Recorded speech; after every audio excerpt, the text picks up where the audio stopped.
ریاستی اسمبلی کا جو الیکشن ہو رہا ہے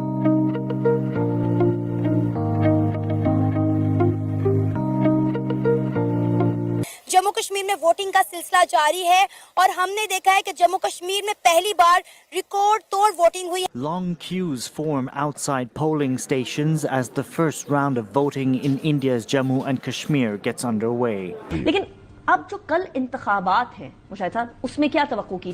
کشتواڑ میں سب سے زیادہ 70% ووٹنگ درج کی گئی ہے. اننت ناگ میں، پلوامہ، شوپیان اور کولگام، جبکہ جموں ڈویژن میں ڈوڈا اور کشتواڑ کے علاقوں میں آج الیکشن ہوا ہے. جو کشمیری وہاں پر وہ خوش ہیں. یہ اس بات سے پروف نہیں ہو جائے گا کہ اگر وہ 60% سے زیادہ لوگ باہر آ کے الیکشنز میں حصہ لیتے ہیں تو. کیندر شاست پردیش جموں کشمیر کی جنتا نے ودھان سبھا چناؤ میں نیا اتہاس لکھ دیا ہے. اور آپ نے دیکھا کہ جموں کی انہوں نے سیٹیں بڑھا دی ہیں، 43 سیٹس ہیں، ویلی کی 47 ہے. اور آج تو حد ہی ہو گئی. آج امریکہ کی جانب سے واضح طور پر پاکستان کو دھمکی دی گئی ہے کہ پاکستان اپنا بیلسٹک میزائل پروگرام بند کر دے. امریکہ کبھی بھی سپورٹ فراہم نہیں کرے گا. ہم دیکھ رہے ہیں کہ گزرتے وقت کے ساتھ ساتھ جموں کشمیر کے حالات بدل رہے ہیں. خاص کر کے آرٹیکل 370 ریموو ہونے کے بعد ہم نے دیکھا کہ جموں کشمیر میں بہت زیادہ ڈیولپمنٹ ہوئی ہے. اور ایک طرف تو آرٹیکل 370 اور 35 ہے، ایبروگیشن ہو گئی. کشمیر کو انہوں نے اپنا حصہ اپنے قوانین کے حساب سے بنا لیا. اس کے وجہ سے اب لوگوں کے من سے خوف اٹھ گیا ہے، اس لیے لوگ کھلا آ کر ووٹ ڈال رہے ہیں. تو آپ ابھی کی جو تازہ ترین رپورٹ کے مطابق آپ دیکھ سکتے ہیں کہ جو کشمیر کی عوام ہے انہوں نے مودی کا ساتھ دینے کا فیصلہ کیا ہے. ہم دیکھ رہے ہیں گزرتے وقت کے ساتھ ساتھ انڈیا جموں کشمیر کو نارملائز کرنے کی کوشش کر رہا ہے. پہلے ہم نے دیکھا کہ سری نگر میں جموں کشمیر میں انڈیا نے G20 کی میٹنگ کروائی اور بڑی کامیابی کے ساتھ یہ میٹنگ ہوئی.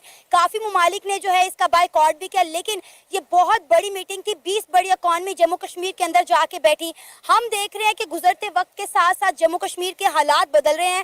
خاص کر کے آرٹیکل 370 ریموو ہونے کے بعد ہم نے دیکھا کہ جموں کشمیر میں بہت زیادہ ڈیولپمنٹ ہوئی ہے اور اب جو ہے جموں کشمیر میں ووٹنگ کا سلسلہ جاری ہے اور ہم نے دیکھا ہے کہ جموں کشمیر میں پہلی بار ریکارڈ توڑ ووٹنگ ہوئی ہے. کیا کہنا چاہیں گے آپ؟ جی آپ سب سے پہلے تو یہ دیکھ سکتے ہیں کہ پاکستان کا جو آزاد جموں کشمیر ہے تو ان کو کتنے پاکستان کے اندر حقوق دیے جا رہے ہیں. اور دوسرا اب ہم دیکھیں گے بھارت کے اندر جو کشمیر ہے تو ان کو کیا پاکستان کے ساتھ شامل ہونا چاہیے یا ان کے حق کے اندر ووٹ دینا چاہیے.